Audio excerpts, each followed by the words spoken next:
Having this kind of belly fat and a fatty liver implies you are almost definitely going to be insulin resistant as well. It's the same thing. A fatty liver is an insulin resistant liver. So we have to do two things. Obviously, one is reducing the amount of fructose and refined sugars from our diet. But it's also important to reduce the insulin in our blood, which can be done by eating foods that lower insulin, and reduce cortisol by lowering stress factors.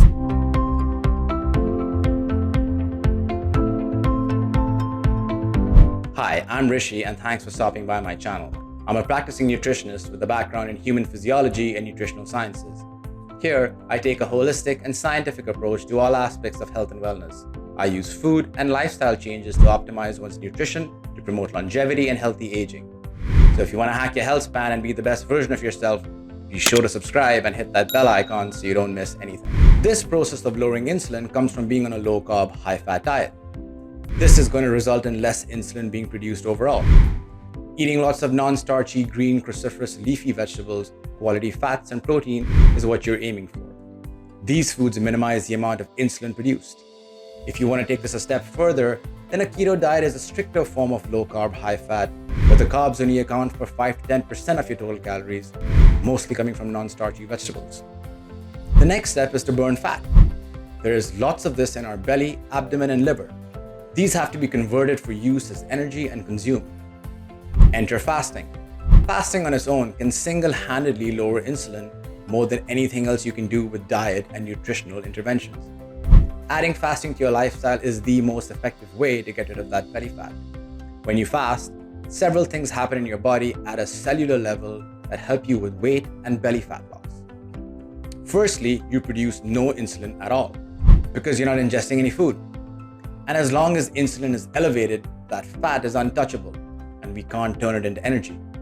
But when insulin drops, that fat can be mobilized and liberated, and it can be put into the bloodstream as free fatty acids, where it can be sent to our organs for converting into energy.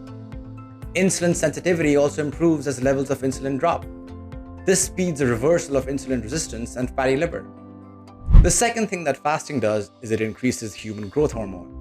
And fasting is by far the most powerful way to increase growth hormone, making their levels skyrocket, increasing it as much as 5-fold or more. Human growth hormone greatly stimulates fat loss while maintaining muscle mass, as well as providing anti-aging benefits. So, in summary, when insulin goes down, it mobilizes fat. This increases human growth hormone and other fat-burning hormones, which burn the mobilized fat for energy. Hence, the longer we fast, the more fat we burn, and these mechanisms work synergistically in our favor to lower body fat. Everything gets better with fasting.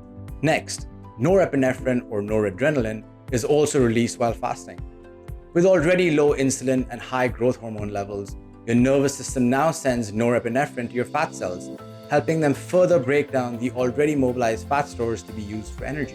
Lastly, fasting also balances your appetite hormones, ghrelin and leptin, making you less hungry, so you tend to binge less and stay satiated longer. If you've never tried fasting before, then hit that like button to get started. I personally find that a low-carb, high-fat diet may be sustainable for the longest term, but is restrictive. Keto diets, although very safe and fruitful, pun intended, are overly restrictive and quite unsustainable in the long term, but perhaps a good short-term fix to get you started on your fat loss journey. Fasting, however, in my opinion, is extremely safe and very sustainable in the long term, and easy to form a habit of. Also, it's not that restrictive when it comes to food choices, since the focus is more on a shorter eating window. So, in order to burn belly fat effectively and reverse fatty liver, here are the 4 steps. Firstly, try intermittent fasting or time-restricted eating, which simply means you shorten the time period in the day when you eat.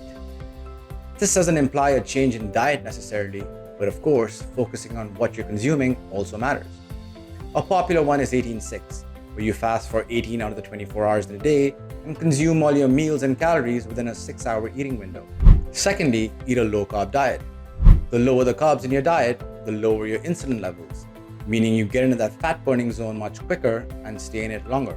Third, you want to stop all sugar, especially refined sugars and fructose. The fourth and last thing would be to work on lowering your cortisol levels, which basically means working on reducing overall stress. Getting off the fight or flight mode you're on for extended periods during the day. Yoga, deep breathing exercises, stretching, and meditation are key. Now, people will definitely be wondering about exercise. It's been drilled into us, this eat less, exercise more concept. But again, it's just not about the calories. What it's actually about is the hormones and balancing those hormones. The liver can be fatty and you could be insulin resistant with constantly high insulin, and exercise is not going to do anything. You could be a marathon runner or endurance athlete and still have a fatty liver. As an Ironman triathlete myself, and having worked with quite a few endurance athletes on their nutrition, I have come across so many who are insulin resistant. Overconsumption of fructose and glucose together causes this. So exercise on its own can be done the right and wrong way. When done wrong, it may not hurt you, but it won't benefit you much either regarding fat loss. When done right though, while insulin is low, it greatly assists in burning the mobilized fat. Exercise also increases cortisol post-training, since cortisol is a potent anti-inflammatory needed for recovery. The problem is when you have chronically elevated cortisol to begin with, and you do things that further increase cortisol greatly. Pick activities that minimize cortisol release if you're fairly overweight. These could include steady jogs, brisk walks, and easy bike rides versus endurance activities. Weightlifting for short durations is also useful in minimizing the impact of cortisol after training.